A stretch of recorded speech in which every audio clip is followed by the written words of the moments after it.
وضو کرتے وقت دل میں یہ نیت کریں کہ اللہ کے حضور نماز میں حاضر ہونے کے لیے وضو کرنے لگا ہوں، اور پھر جب نماز پڑھنے لگیں تو دل میں یہ قصد اور نیت کریں کہ صرف اپنے اللہ ہی کی خوشنودی کے لیے اس کا حکم بجا لاتا ہوں۔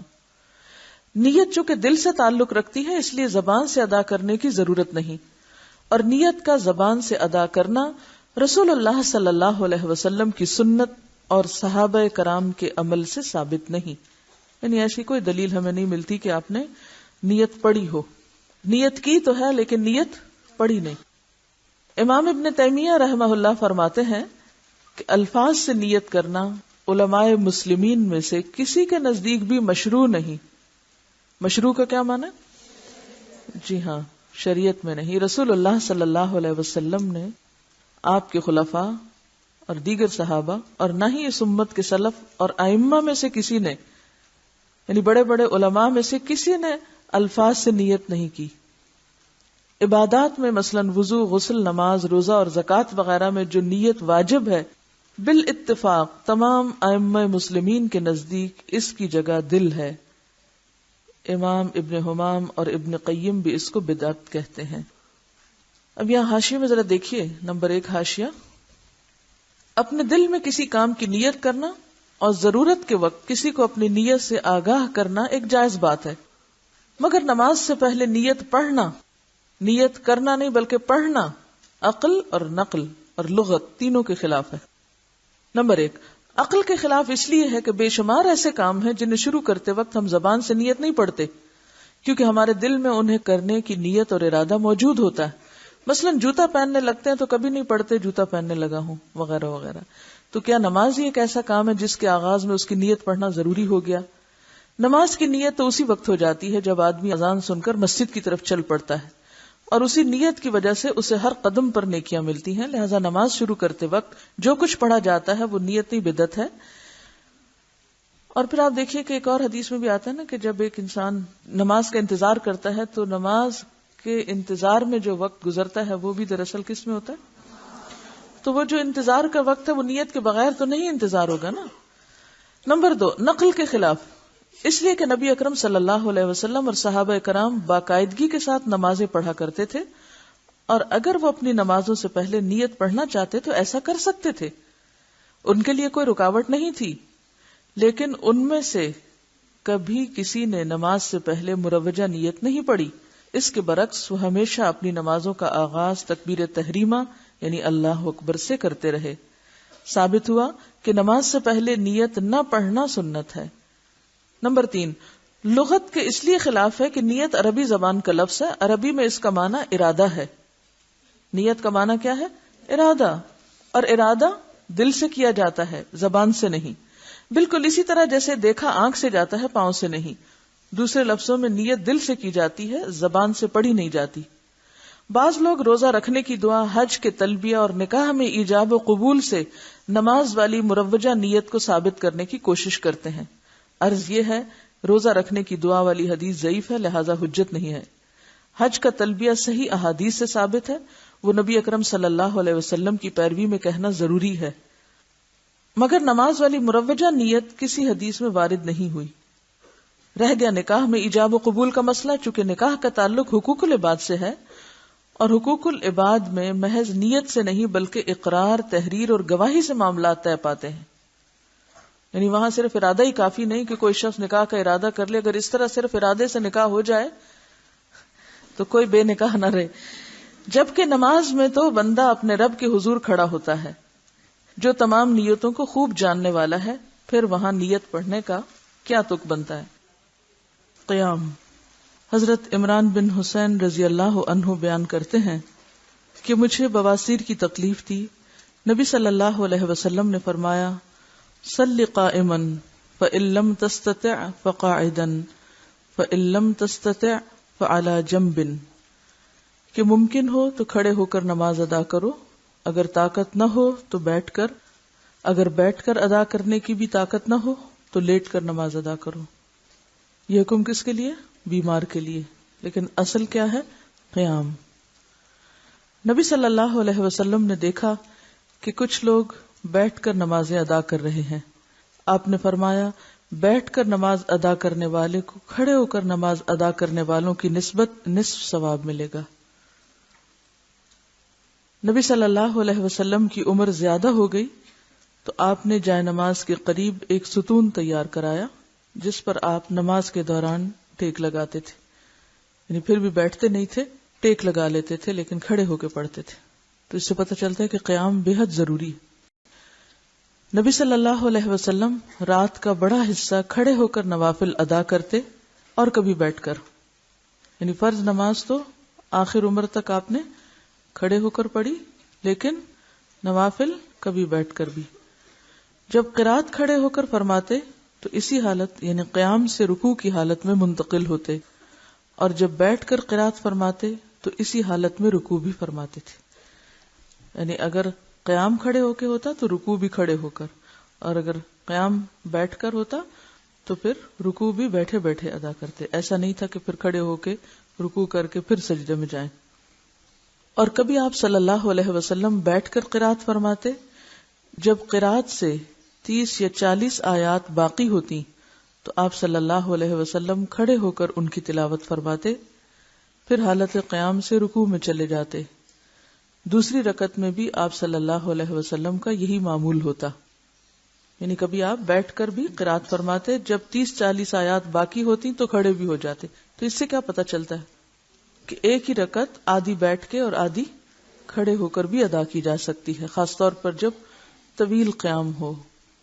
اس حالت میں پھر رکوع دوبارہ بیٹھ کے نہیں کیا جائے گا، بلکہ جو آخری پوزیشن ہوگی کھڑے ہونے کی یا بیٹھنے کی، مثلا اگر آپ شروع میں کھڑے رہے اور پھر آدھے کے بعد بیٹھ گئے تو پھر رکوع بھی بیٹھ کر ہوگا، اور اگر آپ پہلے کھڑے ہو کے پڑھ رہے تھے پھر بیٹھ گئے اور پھر کھڑے ہو گئے تو پھر رکوع بھی قیام کی حالت میں ہوگا۔ دوسری رکعت میں بھی آپ کا یہی معمول ہوتا۔ تکبیر اولا، اولا کا کیا مطلب ہوتا ہے؟ پہلی۔ قبلہ کی جانب منہ کر کے اللہ اکبر کہتے ہوئے رفع الیدین کرے۔ رفع کا معنی ہوتا ہے بلند کرنا، یدین ہے دونوں ہاتھ، دونوں ہاتھوں کو بلند کریں، یعنی دونوں ہاتھوں کو کندھوں تک اٹھائیں، کندھوں تک۔ بعض روایات میں کانوں تک بھی آتے ہیں لیکن کانوں کو چھونے کی ضرورت نہیں، کندھوں تک۔ حضرت عبداللہ بن عمر فرماتے ہیں، رأیت النبی صلی اللہ علیہ وسلم افتتح التکبیر فی الصلاۃ فرفع یدیہ حین یکبر حتی یجعلہما حذو منکبیہ۔ میں نے نبی صلی اللہ علیہ وسلم کو دیکھا، آپ نے نماز کی پہلی تکبیر کہی اور اپنے دونوں ہاتھ کندھوں تک اٹھائے۔ ہاتھ اٹھاتے وقت انگلیاں نارمل طریقے پر کھلی رہیں، یعنی انگلیوں کو تکلف سے سیدھا اکڑانے کی ضرورت نہیں ہے، بلکہ نارمل طریقے سے جیسے آپ کی عموماً کھلتی ہیں، کسی کا ہاتھ زیادہ کھل جاتا ہے کسی کا تھوڑا کم، لیکن ڈھیلا بھی نہیں چھوڑنا اور اکڑانا بھی نہیں، نارمل رکھنا ہے۔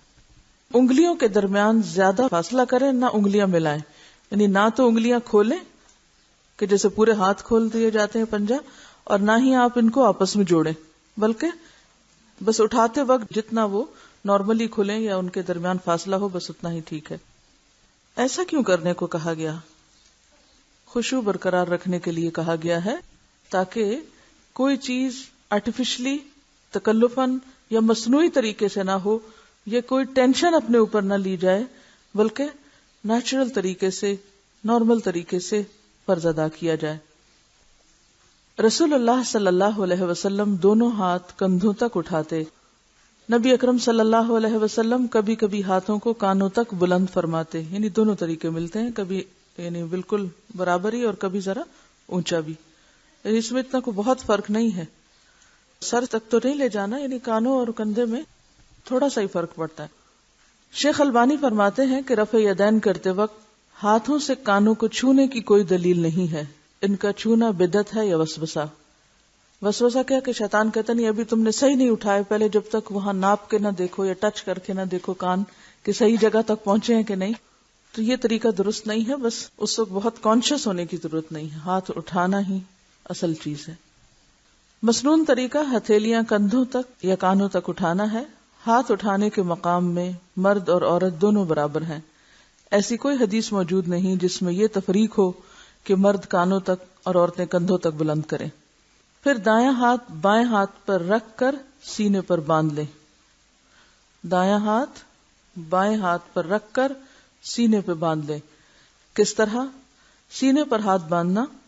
حضرت وائل بن حجر رضی اللہ عنہ کہتے ہیں کہ میں نے رسول اللہ صلی اللہ علیہ وسلم کے ساتھ نماز پڑھی تو آپ نے اپنے ہاتھ یعنی دایاں ہاتھ بائیں ہاتھ پر رکھ کر سینے پہ باندھے۔ حضرت حلف رضی اللہ عنہ فرماتے ہیں کہ میں نے رسول اللہ صلی اللہ علیہ وسلم کو سینے پر ہاتھ رکھے ہوئے دیکھا۔ حضرت وائل بن حجر رضی اللہ عنہ رسول اللہ صلی اللہ علیہ وسلم کی نماز کا طریقہ بیان کرتے ہوئے فرماتے ہیں کہ آپ نے دائیں ہاتھ کو بائیں ہاتھ کی ہتھیلی کی پشت، اس کے جوڑ اور کلائی پر رکھا۔ ہمیں بھی دایاں ہاتھ بائیں ہاتھ پر اس طرح رکھنا چاہیے کہ دایاں ہاتھ بائیں ہاتھ کی ہتھیلی کی پشت، جوڑ اور کلائی پر آ جائے، جوڑ اور کلائی پر آ جائے، اور دونوں ہاتھوں کو سینے پر باندھا جائے تاکہ تمام روایات پر عمل ہو سکے۔ حضرت سہل بن سعد سے روایت ہے کہ لوگوں کو رسول اللہ صلی اللہ علیہ وسلم کی طرف سے یہ حکم دیا جاتا تھا کہ نماز میں دایاں ہاتھ بائیں کلائی پر رکھیں، دایاں ہاتھ بائیں کلائی پر رکھیں۔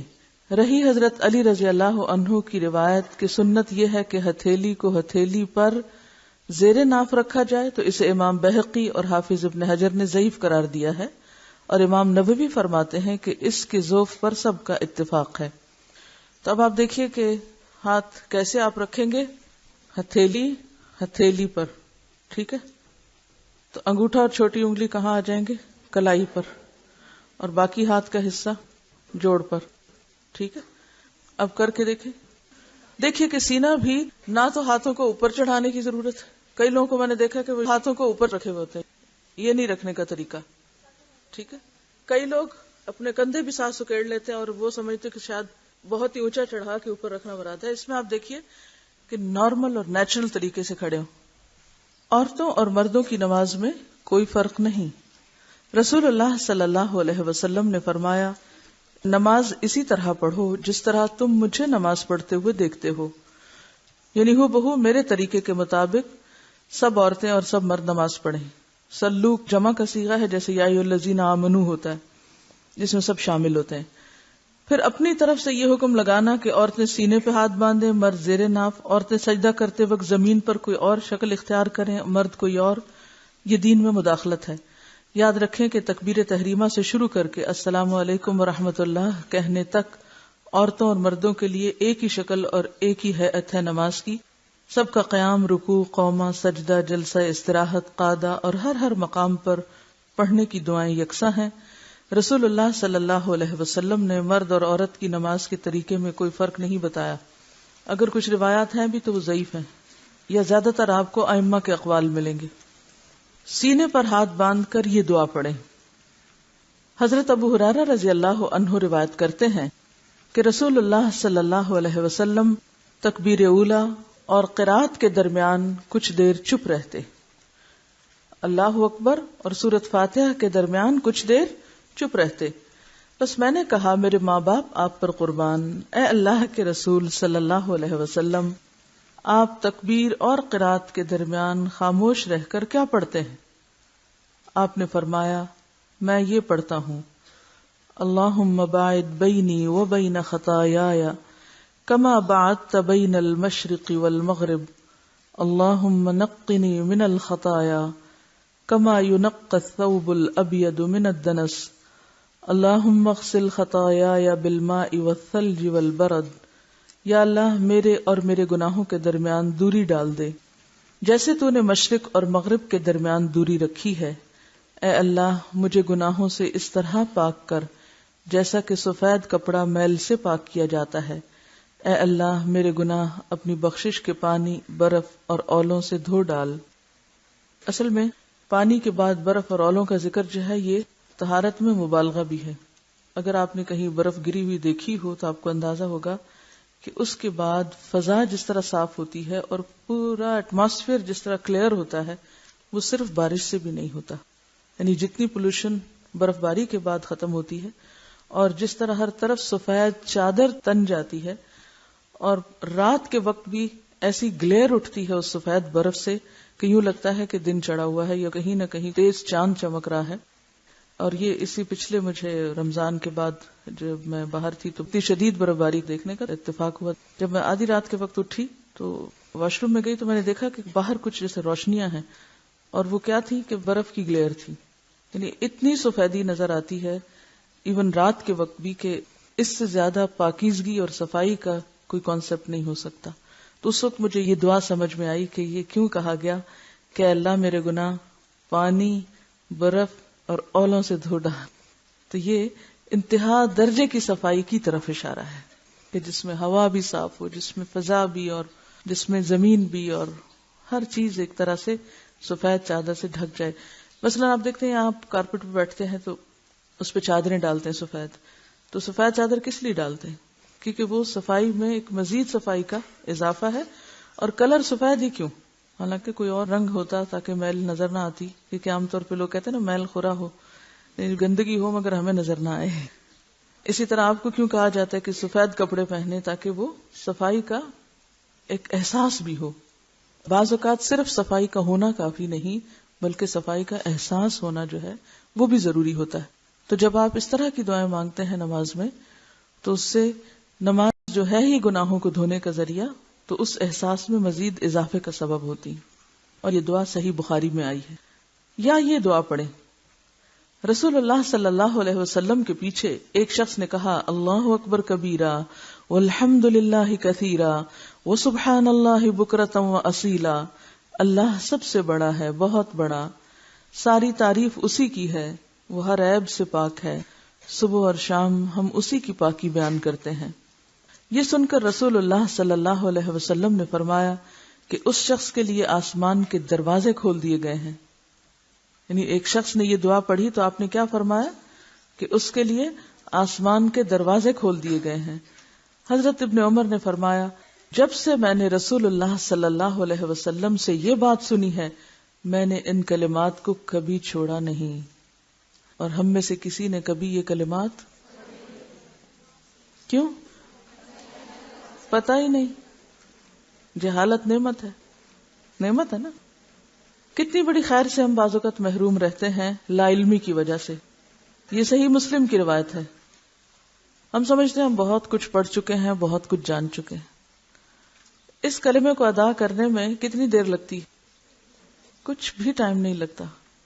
بعض اوقات آپ جلدی میں بھی ہوتے ہیں اور پہلی دعا یا جو آگے آ رہی وہ نہیں بھی پڑھیں تو یہ آپ دیکھیں مختصر ترین بھی ہے اور فائدے میں مؤثر ترین ہے. یا یہ دعا پڑھیں سبحانک اللہم و بحمدک و تبارک اسمک و تعالی جدک ولا الہ غیرک. اے اللہ تو پاک ہے، ہم تیری تعریف کے ساتھ تیری پاکی بیان کرتے ہیں. تیرا نام بڑا ہی بابرکت ہے، تیری بزرگی بلند ہے، تیرے سوا کوئی معبود نہیں. یہ ترمذی کی روایت ہے.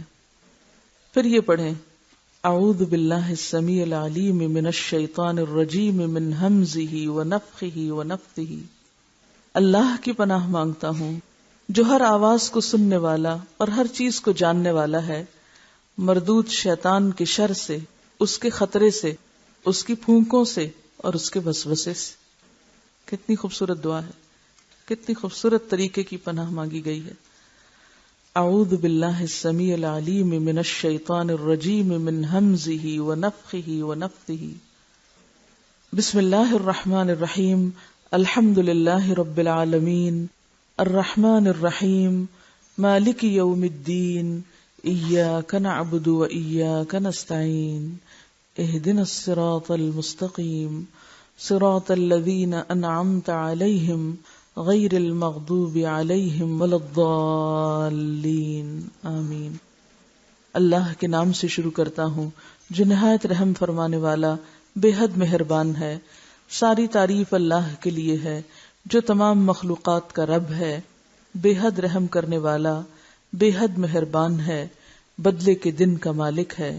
اے اللہ ہم تیری ہی عبادت کرتے ہیں اور تجھی سے مدد مانگتے ہیں. ہمیں سیدھے راستے پر چلا، ان لوگوں کے راستے پر جن پر تو نے انعام کیا، جن پر غضب نہیں کیا گیا، جو گمراہ نہیں ہوئے. حضرت انس رضی اللہ عنہ فرماتے ہیں کہ رسول اللہ صلی اللہ علیہ وسلم حضرت ابو بکر اور عمر رضی اللہ عنہ قرات الحمد للہ رب العالمین سے شروع کرتے. یعنی اعوذ باللہ اور بسم اللہ نہیں پڑھتے تھے بلکہ ڈائریکٹ سورۃ الفاتح سے شروع کرتے. حضرت انس کہتے ہیں کہ میں نے رسول اللہ صلی اللہ علیہ وسلم، ابو بکر، عمر اور عثمان کے پیچھے نماز پڑھی، وہ بلند آواز سے بسم اللہ نہیں پڑھا کرتے تھے. ٹھیک ہے، یعنی دل میں پڑھتے تھے. آپ بسم اللہ الرحمن الرحیم سرن یعنی آہستہ پڑھتے تھے. امام ابن تیمیہ فرماتے ہیں کہ حدیث کی معرفت رکھنے والے اس امر پر متفق ہیں کہ امام کے لیے بسم اللہ زور سے پڑھنے کی کوئی صریح روایت نہیں ہے، لیکن اگر ہم اپنے دل میں نماز پڑھ رہے ہیں تو اعوذ باللہ بسم اللہ سب پڑھیں گے. اگر نماز میں جمائی آ جائے تو اسے حد الوسع روکیں، نہ روکے تو منہ پر ہاتھ رکھیں اور آواز بلند نہ کریں، کیونکہ جمائی لیتے وقت بلند آواز کرنا جو ہے وہ نماز میں خلل کا ذریعہ ہے. یہ جو دعائیں آپ نے پڑھی ہیں ان کو ذرا ایک دفعہ دہرا لیتے ہیں. اللهم باعد بيني وبين خطاياي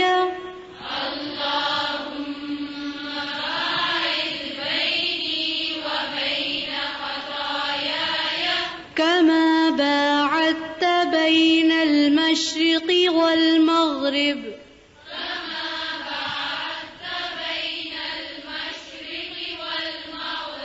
اللهم نقني من الخطايا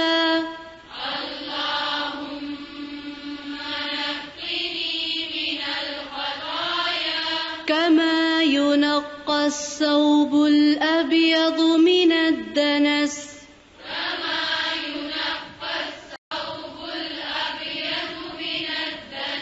اللهم اغسل خطاياي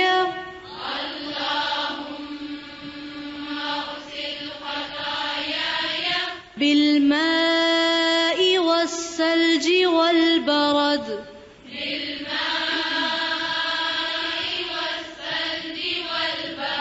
سبحانك اللهم وبحمدك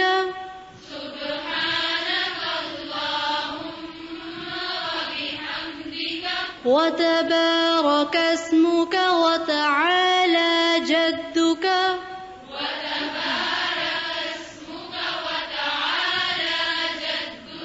ولا إله غيرك